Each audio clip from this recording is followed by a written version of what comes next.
Meanwhile, the multi-care Marybridge Children's Hospital in Tacoma, it's the only place youth can get gender-affirming health care in all of Pierce County. Tacoma News Tribune says they've stopped accepting new patients, is no longer taking a wait list, and is no longer filling new prescriptions for hormone replacement therapy or puberty blockers starting September 12th. So you got 10 more days, parents, to help ruin the lives of your kids. So we rush to it. I feel like, based on how they wrote this article in the Tacoma News Tribune, the intent is to sound the alarm. But I look at this and I say, well, this is good news. Is this not a good story? We're supposed to pretend this is bad news? Yeah, I think that's the angle they were going for. Yeah, I'm the opposite. It says the move comes as Marybridge Children's also removed many gender-affirming care resources from its website. Well, yeah, because they're no longer in a position where they're going to get away with harming kids. Again, I don't think they always view it as harming kids, not them specifically, but healthcare providers. I think some have been gaslit into thinking they're doing the right thing. I think others are using children as guinea pigs.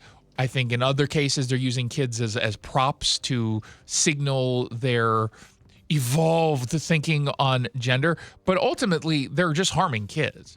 You can provide healthcare services to children who identify as transgender without ruining their lives. And, in about an hour, we're going to talk with Keith Swank, the Pierce County Sheriff, because he posted something on X after the school shooting in Minnesota saying, is it time or should we ban trans people from owning guns? And it was provocative. He's trying to get, Democrats to say, no, how dare you attack the trans community? Because after any kind of gun violence, they oftentimes will say we should ban guns. But if you specifically target trans, they're going to support the trans person. But he went on to talk about how he has a psychology degree.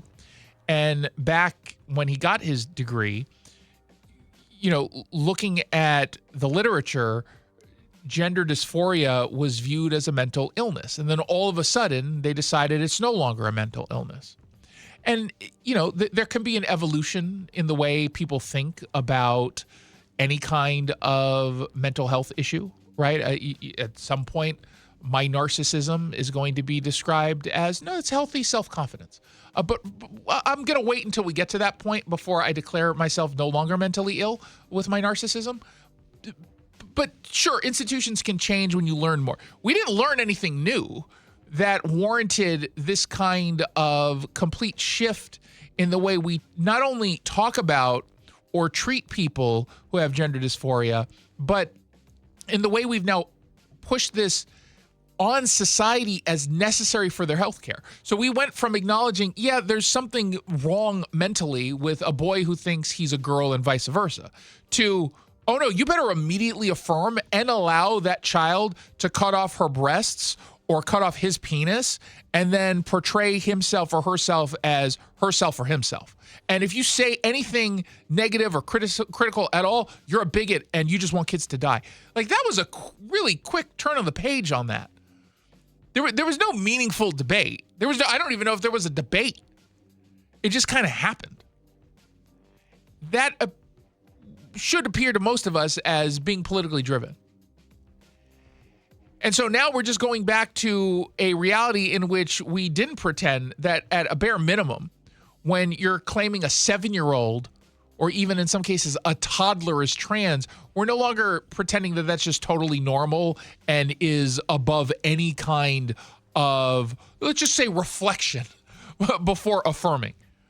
That's good for all of us. It's especially good for these kids.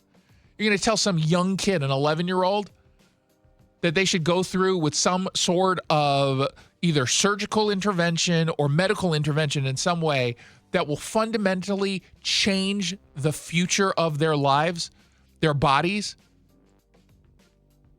You're just going to go ahead and do it and pretend that that's not a big deal, and you're going to shame the people who say, whoa, whoa, whoa, whoa, whoa. Hold on. And that includes parents who just say, wait, my kid is trans. Oh, no. Are you sure? Don't you ask that. What, do you want them to commit suicide? Don't you ask them that. Well, no, I don't want them to commit. I love my child. Well, then you better just go with it. But you want them on puberty blockers, and that's going to change their life forever. It's going to change their body. It changes them. And I've seen the literature. It's not good. Shut up. You must want your kid to die. No, I don't. Just, okay, fine. I love my kid. Just do it. Like, shame on the doctors who do that, and shame on the activists who take those positions. And kudos to the Trump administration and RFK Jr. for helping to put a stop to this. I know it upsets the reporters over at the Tacoma News Tribune who haven't bothered to even do a Google search on any of the myriad of studies that show you so-called gender-affirming care is not what activists claim. It doesn't take that much. Use ChatGPT or what's the Google, Gemini or Claude. I keep hearing about that all of a sudden. Copilot. Copilot sucks. Yeah. Use all the good ones. And just ask them to review the documentation, the actual studies on so-called gender-affirming care. You have been lied to about it, period. End of story. So, granted, I shouldn't pat Mary Bridge Gender Care Clinic on the back for getting rid of this because they were offering it to begin with, and they're only getting rid of it because of the Trump administration. But, maybe they need a little bit of support so others can make the right decision as well. 1-800-4